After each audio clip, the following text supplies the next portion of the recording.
Para quienes siguen esta transmisión por la señal de la radio de la Asamblea Nacional, les comentamos que el Asambleísta Pazley, asambleísta por favor, Pazley adelante. ya se encuentra precisamente en pantalla. Al parecer tiene alguna dificultad con el audio. Eh, Ok, Ahí la ahí se tenemos activó el micrófono, y la ¿sí? podemos Ahí escuchar. se le escucha. Adelante, asambleísta. Ok, vicepresidente de la Asamblea Nacional, colegas legisladores y pueblo ecuatoriano, muy buenas tardes. Al haber transcurrido 8 años desde la primera y única reforma a la Ley Orgánica de la Función Legislativa, se han ido identificando a lo largo del accionar diario de este poder del Estado ciertos vacíos legales que no permiten su correcto funcionamiento y el cumplimiento de las funciones que tenemos como asambleístas.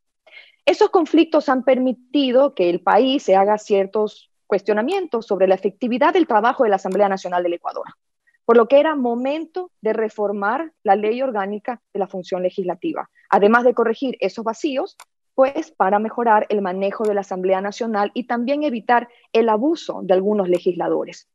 Para contribuir a ese objetivo, presenté en octubre de 2018 un proyecto de ley con propuestas específicas. Que la implementación de la agenda de la Asamblea Nacional no sea una atribución exclusiva del presidente de la Asamblea, con el fin de evitar arbitrariedades como bloquear el tratamiento de temas relevantes para el país. Tal vez así lograríamos tener una agenda más ciudadana y menos presidencialista. Para ello propuse reformar el número 5 del artículo 12 con el siguiente texto: proponer el orden del día para las sesiones ordinarias y extraordinarias del Pleno de conformidad con la agenda aprobada por el Consejo de Administración Legislativa y la producción legislativa de las comisiones especializadas permanentes y ocasionales.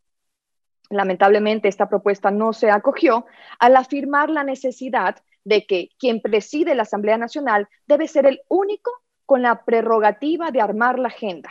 Pero ha quedado evidenciado que eso no es lo más adecuado para dar respuesta a la ciudadanía. Pues ya vemos cómo vamos, ¿no?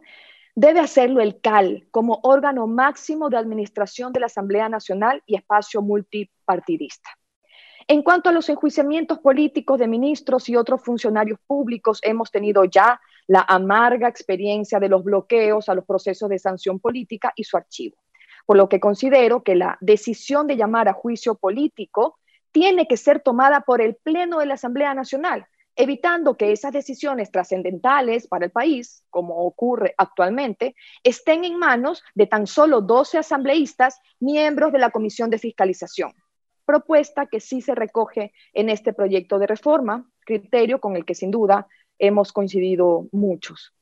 Como también se recoge la propuesta de que, en el caso de juicios políticos contra funcionarios que no se encuentren en funciones, pero sí dentro del año para ser sujetos a este proceso, se determine que la censura será la prohibición de ejercer cargos en el sector público durante 2 años.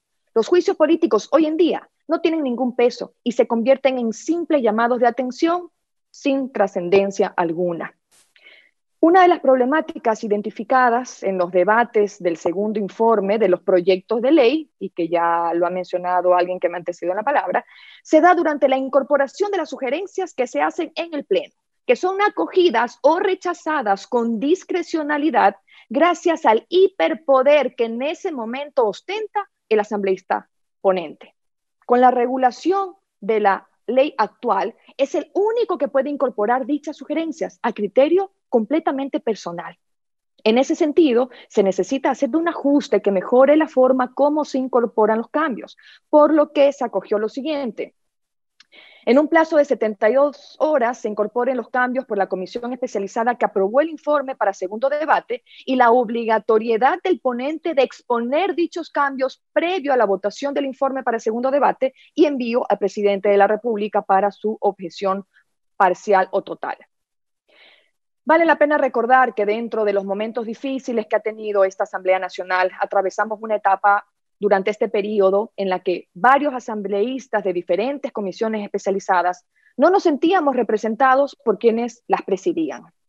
Solicitar la remoción de una autoridad va más allá de gustos o disgustos personales. Quien preside una mesa debe tener legitimidad y ser coherente en su accionar. Lo contrario vuelve inviable el trabajo y sobre todo causa rechazo en la ciudadanía que comparece diariamente ante cada una de las comisiones. ¿Se puede trabajar así? No lo creo. ¿O acaso considera alguno de ustedes posible que el señor Azuero continuara de vicepresidente de fiscalización, pese a las investigaciones en su contra?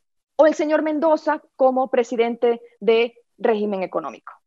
Ok, entonces la ley tiene un vacío referente a las destituciones de presidentes de comisiones, por lo que dentro de la propuesta consideré que, de ser el caso, el proceso de destitución debería darse con el voto de la mayoría absoluta de los integrantes de la comisión. Si es potestad del Pleno de una comisión elegir, también debería ser destituir.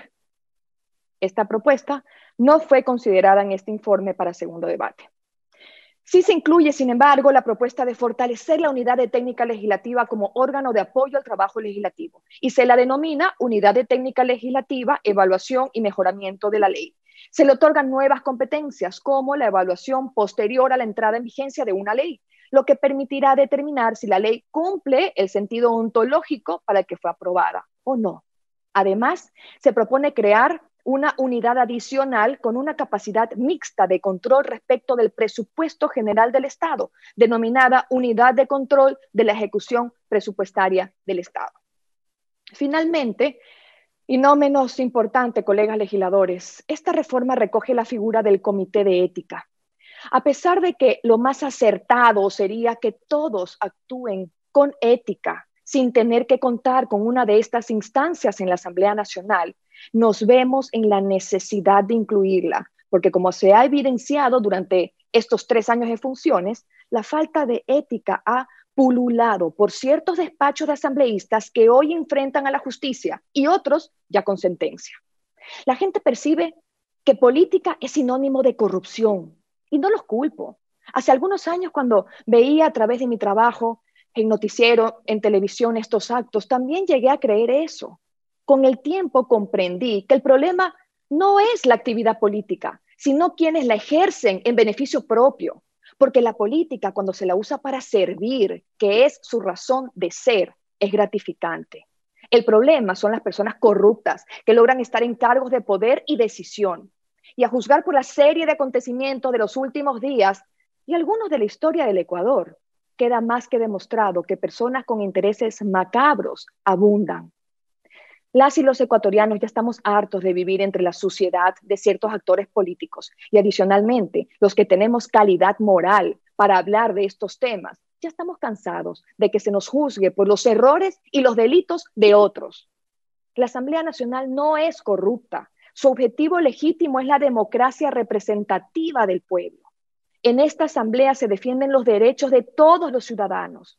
Corruptos son varios asambleístas ya sentenciados y otros que, cuando se confirmen sus fechorías, quedarán grabados en la historia como aquellos que se aprovecharon de la confianza del pueblo para empobrecer al pueblo. Ciudadanos, no nos metan a todos en el mismo saco, porque créanme que da asco nadar entre tanta podredumbre, pero más miedo da pensar que los corruptos no tengan un contrapeso y sean ellos quienes construyan juntos en pandilla las leyes que nos gobiernan a todos.